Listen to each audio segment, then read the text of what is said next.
Piilaistel Pekari talvesaapad. Need on siis pruunid ja siledast nahast. Siit kanna tagant ja siit nina pealt on jalad siit kaetud veluuriga. See on siis natukene kulumiskindlam kui silenahk. Siin nina peal on helkur ja tald on sellise mõnusa sügava voodriga. Mitte voodriga, vaid mustriga.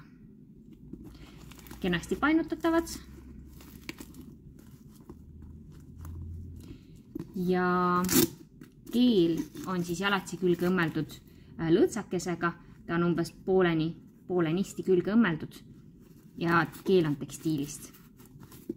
Sees on villavooder ja eemaldatav sisetald. See on samuti kaetud villaga. Eelmise aasta mudelist eristab seda siis see, et tal on keel tekstiilist. Tal on siin kanna taga ja nina peal veluur. Muus osas on täpselt sama saabas.